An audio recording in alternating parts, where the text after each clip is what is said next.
Mr. President, in a celebrated speech at Zurich in 1946, Winston Churchill described the tragedy of Europe.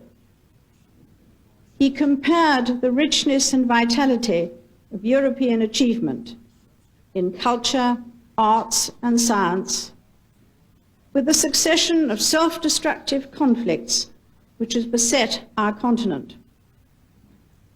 Instead of being a force for civilization and tolerance in the world, Europe and its rivalries have been too often the cause of war, and war on a world scale.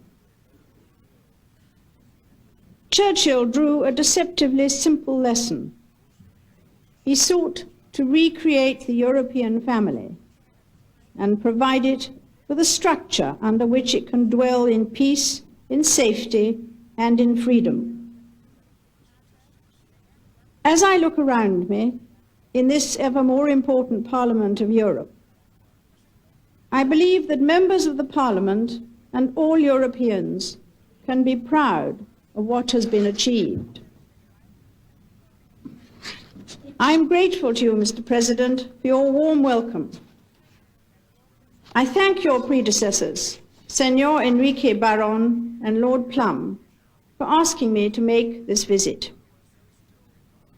I would like today to consider how the European family is growing and to look ahead to the challenges which face us.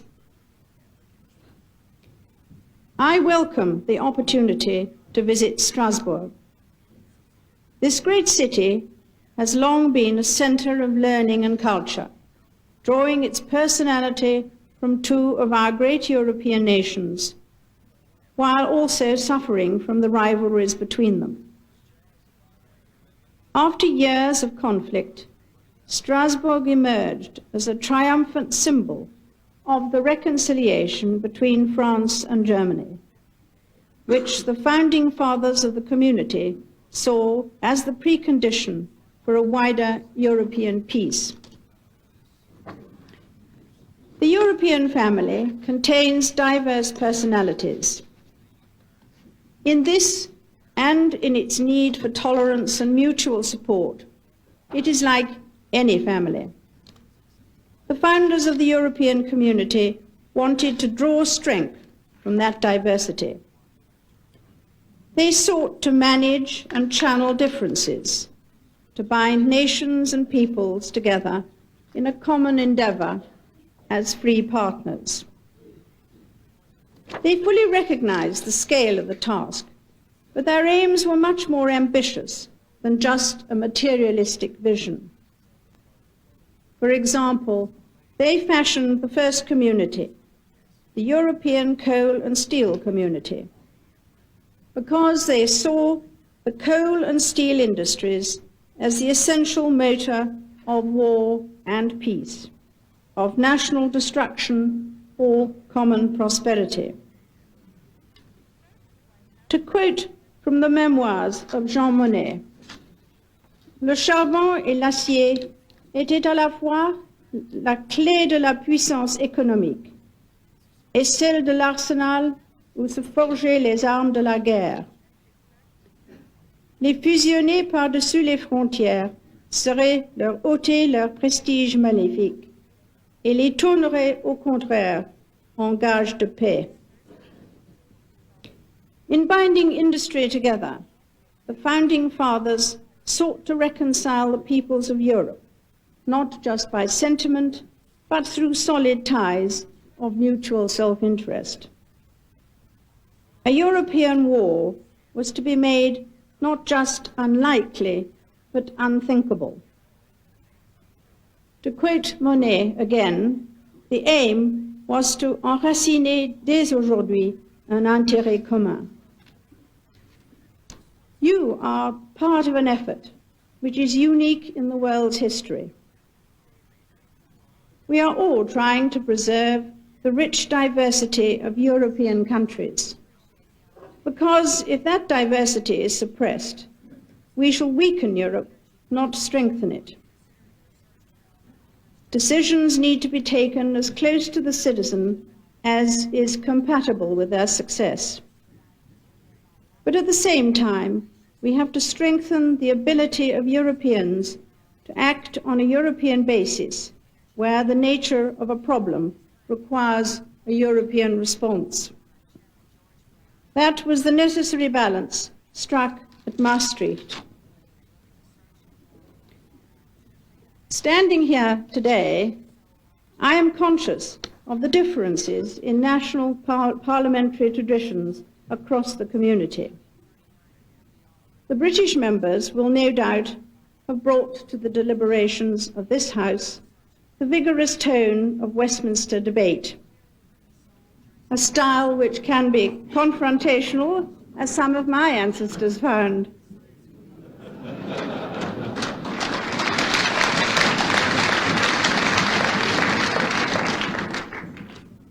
But differences of style and opinion are insignificant against the background of the proven commitment of Europeans today to reconciliation and democracy. Far better the tough talking and controversy of a genuine debate, for which this Parliament is a forum, than drab uniformity. By your deliberations and well-contested decisions, you reinforce the work of national parliaments. I welcome your contribution to European democracy.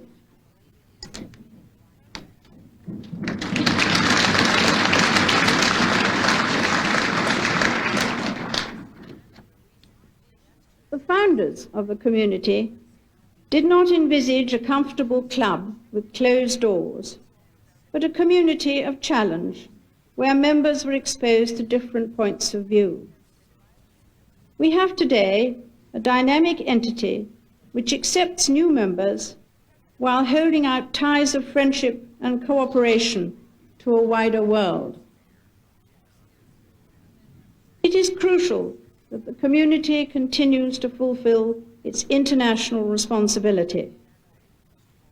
This Parliament is itself outward-looking, and you underline it by your relationships, official and unofficial, with other countries and regions. The community has always welcomed European nations which shared its fundamental aims. I am delighted that the presidency of the Council is held today by Portugal. Further new members are knocking at the door. We should be confident of opening it to them, for with each enlargement the community has become stronger. Stronger or not, though, we cannot afford to be complacent.